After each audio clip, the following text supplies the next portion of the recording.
Good Sunday morning and welcome to Inside Tennessee. I'm your moderator, John Becker, and with us this morning is the mayor of Knoxville, Indya Kincannon, joining us to talk about her budget that is in front of City Council. Great to have you with us, Mayor. Glad to be here. And I'm going to introduce our panel. They are familiar faces. Michael Grider, Republican, former Chief of Staff for Representative Tim Burchett. Nice to have you. Yeah, glad to be here. And a Democrat we've seen before, Ramsey Cohen, who's a business developer working on affordable housing. Nice to see you again, Ramsey. Thank you for having me. You bet. Let's get straight to it, Mayor, and talk about your budget address. This was a few weeks ago. I want to take our viewers to this place where it happened, because this is always important. You chose the stadium the year it was opening. Yep. This year, you chose the Urban Gateway Park. Explain why, Mayor. Well, part of the things that people value about our city is great public spaces and connectivity. So we focus on public safety and housing, but great spaces is really important. And the opening of that represents continuity. I made a promise when I ran for mayor that I would continue investing in our urban wilderness, something that Mayor O'Hara started. And this is not just to serve the city. It does serve city residents, but it's a huge economic boon because people are coming here for outdoor recreation. They love our outdoor amenities, and this is also makes it more accessible. There's bathrooms, there's parking, and it's beautiful. And I wanted to introduce it to people who may not have been there yet. Say, come on back to places that you might have thought was just a dead end, and now it's a beautiful space that is a fun place to bring your kids and grandkids or just play. It is. It's a special place and becoming even more special with the volunteers who are investing in it and the city's investing in it. Your budget's about $500 million. People say, hey, don't tell me your priorities, show me your budget, and I'll tell you your priorities. Priority one is public safety. You've said that from the get-go.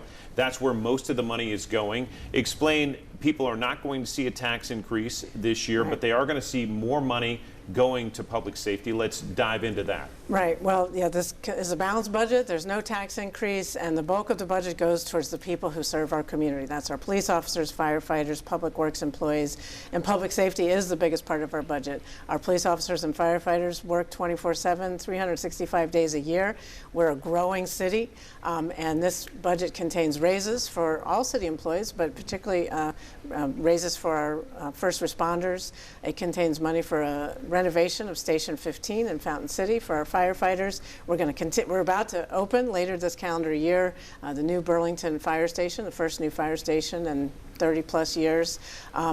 And taking care of the people who take care of us is important, and that's what this budget contains. Because when you call 911, you want to make sure someone answers and that they're well-trained and on time and get there fast and save your life. And so that's really important, and this budget reflects that. Yeah, and so I'm curious, I believe the budget adds 5 additional police officers to the staff. Crime nationwide, here in the city, here in the state, is trending down in the right direction, right? Yes. So I'm wondering if you can talk us through the decision to invest in additional police when I believe we're right now fully staffed for KPD and haven't been for a long time. Yeah. So why add headcount as opposed to allocating those resources to other things? Yeah, well, we're a growing city. We've just crossed over the 200,000 threshold for the population of people who live inside the city. But every day, 150,000 people come to work here, to enjoy life here, to go to concerts. Savannah Bananas were just here. And so we're growing internally, and we have more tourism and visitors and commuters than ever before.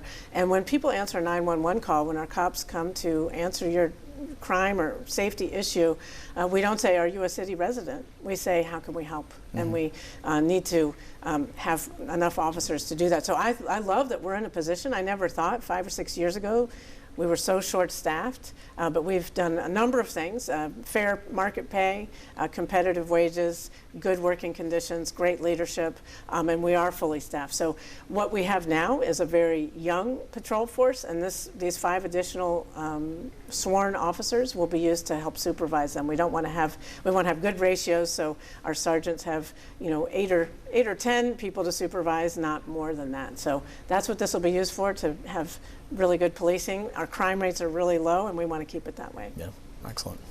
Mayor, I want to stay on public safety for just a minute. Chief Noel was a hire during your term. I think I talked to a lot of folks, and I hear a lot of really good things about his job performance. Can you talk a little about the impact and the role that he's had in sort of some of what Ramsey mentioned and the reduction of crime in our community and his leadership role in the department? Yeah, well, bringing Chief Noel in to lead our department was a little bit outside the norms, but I interviewed people, everyone who applied, and we had a great process, and he was the clear leader. I like that he was a crime fighter first and foremost, but that he believes in community policing and wanted to make sure that our officers had career paths. But that also the community trust was such an important tool. Not too long ago, we would have a homicide in our city and no one would share information. You might have had a ton of witnesses, but no one wanted to provide any information for whatever reason. And now, crime is much lower in part because we have the trust of the community. We're more visible, we're fully staffed, and Chief Noel's been a big part of that, building up our police department to being fully staffed. When I talk to mayors in other communities across the country, they're like, "You're fully staffed? I can't believe it." So being open to innovation, prioritizing that community trust, and investing in our own department is all something that Chief Noel and I have worked together on, and the results are a safer city. I'm sorry to interrupt you. Yes, I just wanted to build on that, Mayor. We've got to go in just a second, but is there a number that cities like ours want to have in terms of one police officer per X number of people? Well, it depends on who you ask, but I think we are a little low. And again, I think that when you look at other cities in Tennessee, their ratios are a little lower. We need more, maybe a little more policing, but baby steps here. I said, we also live within our means, and adding 5 new people is the first time that's happened. Adding sworn officers for many, many years, and I think it's important. We want to maintain our positive patterns with being fully staffed, and having supervision is an essential part of that. You want to help people be the best police officers they can be, and that takes some leadership and management. So I'm not sure what the ideal, if there's an optimal ratio, and of course, we're always adding to our tools and abilities to do that. We have our mounted patrol now, which, so 2 officers on top of a horse can be seen a lot further than 2 officers who are on foot. So we try to take advantage of those things, make the best use of the officers we have. We're going to take a quick break on Inside Tennessee, back with more topics in the budget, housing a priority. We'll talk about that with the mayor when we come back.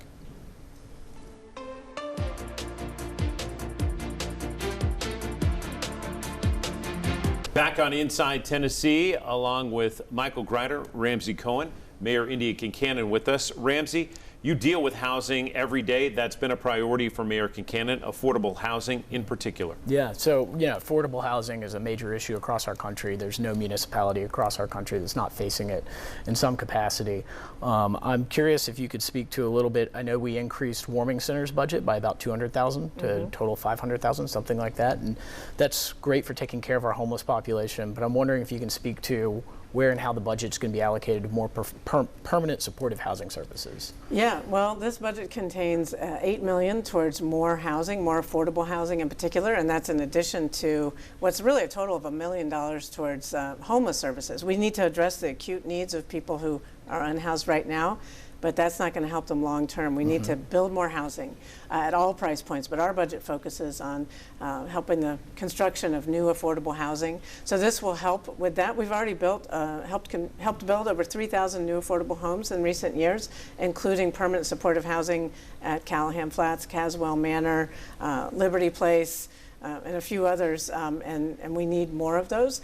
We have set aside $8 million. This is going to be towards transforming Western, which is affordable housing, different levels of affordability.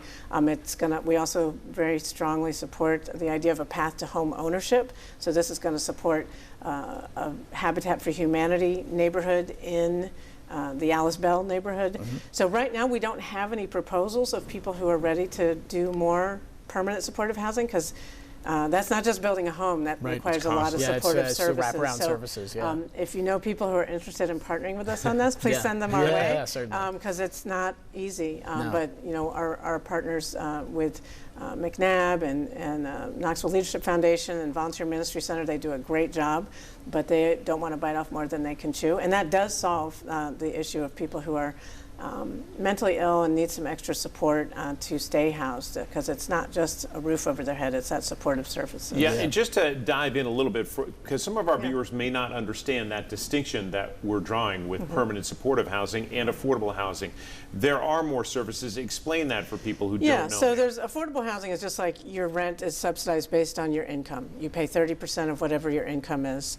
We also do gap financing for like Grosvenor Square, where we provide a little bit of a, $2 million, something like that, out of a $50 million project, and the strings attached are affordability. Permanent supportive housing is the most expensive form of housing, and it's basically taking the place of mental health hospitals, long-term institutional things where people, through trauma, through mental health issues that were never addressed, may need supportive housing for the rest of their lives. So they have someone who helps them stay on their medications, someone who can provide social work, help them reach their appointments. Maybe they are capable of working, but often, that's not going to happen. So they're on disability, and so it is better. It's obviously safer and better than being on the streets. And we've seen miracles where people who've been on the streets for years and didn't have that kind of support end up obviously safer and healthier, and then able to work a part-time job and able to reconnect with their families. And that's what we love to see those stories. So Mayor, I want to keep on the affordable housing conversation for a little bit, and I appreciate the distinction that you offered in response to John. But when we talk about affordable housing, sometimes I think about cities, larger cities like New York, smaller cities than that even, that have subsidized housing situations, and you even get into things like rent control and things like that. Is there a plan to make sure that people they maybe need the assistance on the front end don't just sort of stay beholden to that assistance? Yeah, we don't want people to be in generational long-term poverty. We want to give people a hand up, not a hand out. And so what we are doing with KCDC is having more neighborhoods that have a mixed income. So you have people who are completely need a full subsidy, and then maybe as their income grows, they can stay in that home, but they pay a little bit more.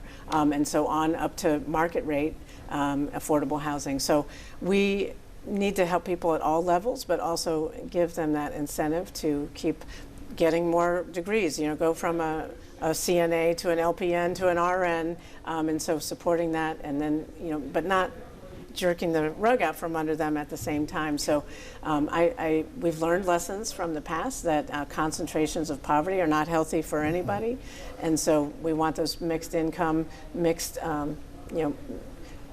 use type of communities. And First Creek at Austin is a great example. Do you know where that is? Yeah, absolutely. It's a stone's throw from the stadium. People go by it and they're like, I want an apartment there. It looks like market rate housing. It's beautiful. It's desirable. This budget contains money to do a greenway between the First Creek at Austin and the stadium, so people can go there to enjoy events at the stadium or work at the stadium. That area is really booming. And before we spent a nickel on Covenant Health Park, we did that affordable housing renovation, and I've had people, say, how can I get an apartment there who don't need any subsidy at all? And so that's a win. Public housing, subsidized housing can be beautiful. It can be look no different from market rate housing, and that's what we want it to be, and that hand up. And earlier this week, the city partnering again with KCDC to do something similar on the south side of the river. Explain that. It would be a landing spot for a new pedestrian bridge, but also a site for business and housing. Right. Well, and I want to just clarify, KCDC has two roles. They do our public housing authority and they're a redevelopment authority. So the South Waterfront Master Plan is all about redevelopment of that space that we own. And it's in the TIF district as part of the South Waterfront Master Plan. So we do anticipate more housing being there, but it's not going to be subsidized housing. It'll be market rate housing. But the key is what you mentioned. We're going to have a pedestrian bridge there. And unlike some pedestrian bridges that you may have seen in other communities, the bridge is great and it's going to be beautiful, but we want the destination on the north side and the south side to be places that are engaging and lively and have retail and just a place that people will want to go for strolling along the riverfront to see the beauty there. But connectedness, engaged, lively spaces. The RFQ was issued last week. It represents really decades of community input, and now the market is right. We expect to have a lot of interest from developers near and far, and we welcome the interest. And quickly, how many years is that project likely going to take to unfold? Well, to unfold. Well, the South Waterfront Master Plan was adopted in 2006, so it's been 20 years since that vision was created by the people of Knoxville, and I think that a bridge will be in when? Probably, I won't be in office when the bridge is built. It'll take a couple of years, but it's going to happen. You know, the funding is there, the will is there, the partnership is there. Our partnership with KCDC and the University of Tennessee has never been stronger, and I feel that energy all around our city, between Oak Ridge National Lab, TVA, UT, our business community. We all know we need more housing. We all know that we need a safe city, and we need that fun stuff to do. So it's a lot of positive synergies happening. We'll dive into more parts of the mayor's budget right after this short break on Inside Tennessee.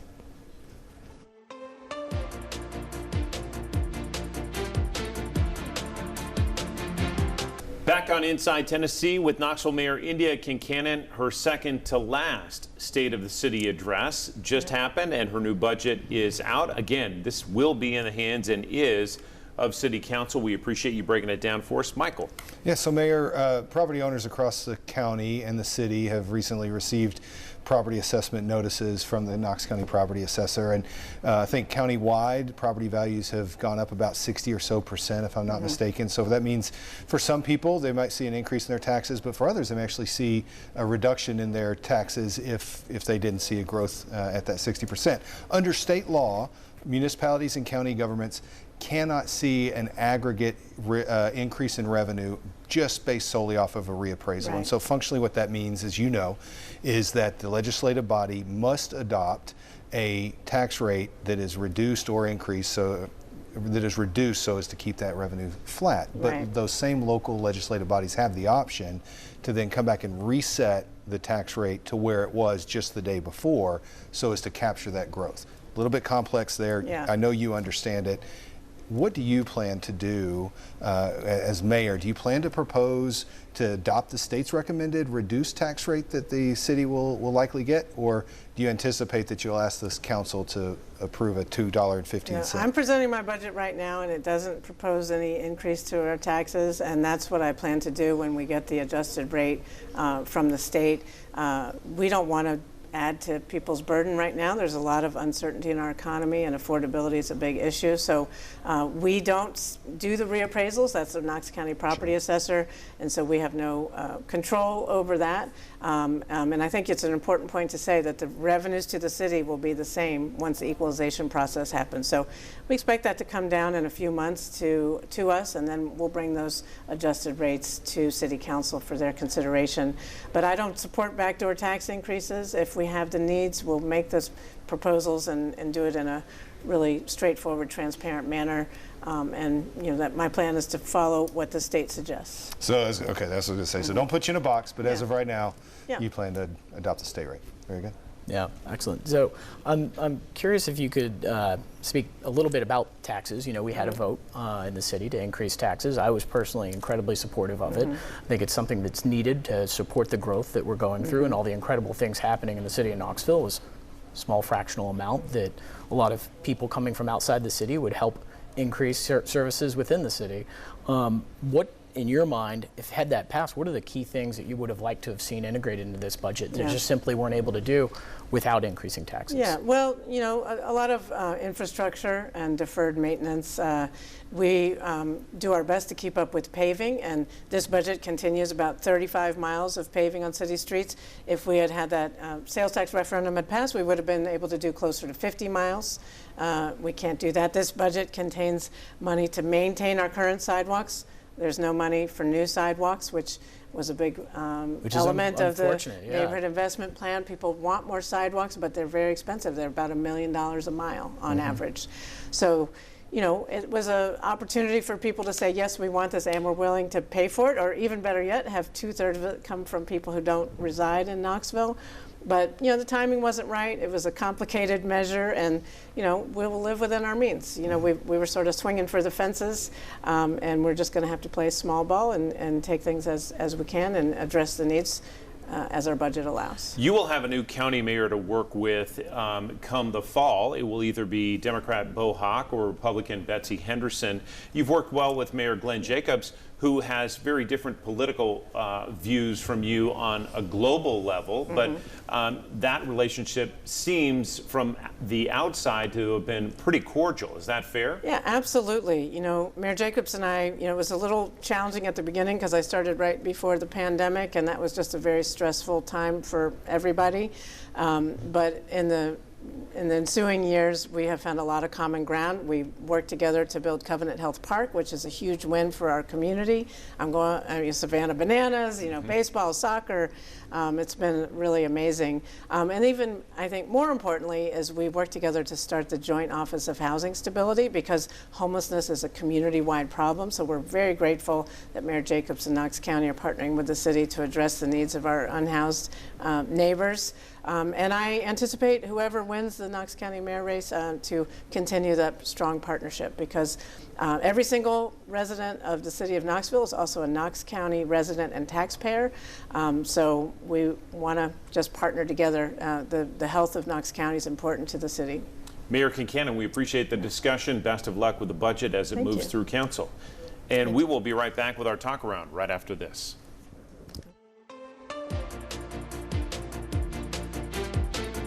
Back with Michael and Ramsey, and we didn't get to ask the mayor this, but she is supportive of this pilot program in Market Square to allow people to enjoy an alcoholic beverage if they're jazz on the square or just hanging out. What do you think of that plan, Ramsey? I personally think it's a fantastic plan. I think anything the city can do to expand that downtown is a good thing for businesses, a good thing for consumers and people visiting our city. I mean, you look at the places where that is allowed, and they are great tourist destinations that people love to go to, whether it's Austin, Texas on 6th, or you're out in New Orleans or Savannah. It is something that people love. I think there's a lot of evidence that we can do it responsibly and do it in a safe way. And so I'm very, very for it. I think it's a fantastic idea. What do you make, Michael, of the smoking situation we had in just a small number of bars in the Knoxville were allowed to smoke, and that's changed? Sure. So honestly, you sort of hit the nail on the head for me with the biggest question I have there is, this almost seems like it's a solution in search of a problem. We have a very small number of businesses in Knox County and in the city of Knoxville that offer smoking and 21 up. I think just 14 in total. Yeah, just a dozen or so. That's right. And so, the employees that work there do so voluntarily. Nobody's compelling them. I just can't believe that jobs are so scarce when you go into service industry businesses and they're struggling to find employees, that workers can only find a job in a smoking establishment. I can't believe that the music industry is so much of a struggle in Knoxville that there's the one venue that also allows smoking and has live music on a consistent basis is the only place that a musician can get a gig. I just think that it's a very small problem, and what you see is a very organized group of people. And I was struck when I was watching city council meeting by the fact that you have, and several folks in the audience I recognize them as affluent West Knoxville, West Hills residents, other communities that they're organized. They've got on board with this statewide lobbying organization that it strikes me that their mission is to attack nicotine, not necessarily tobacco and not necessarily smoke. And to say that this is just a small change is super disingenuous, because their overall goal is to completely eradicate all tobacco and nicotine use across the state. And this is just one small step for that. And the people that are going to be impacted are the working men and women that went to city council, pled their case, they work for tips, they that all fell on deaf ears. Yeah, absolutely. And I don't think it should be lost on anybody that a number of the people that are supporting this on city council, and a lot of them dear friends that I support on 99% of the issues, so I don't want it to be too divisive, but they are people who represent a party largely. I mean, they're as elected or not with a party, but they represent a party that stands for bodily autonomy, and here we are taking things from people, ignoring bodily autonomy. The people are making their own choices. They should be free to do so. Ramsey, Cohen? and Michael Gratter. We have to leave it there, but appreciate your perspective. Thank you both. We'll see you next week on Inside Tennessee. Mayor Indya Kincannon is going to be back, but it'll be a different and more specific topic. Look for us tomorrow.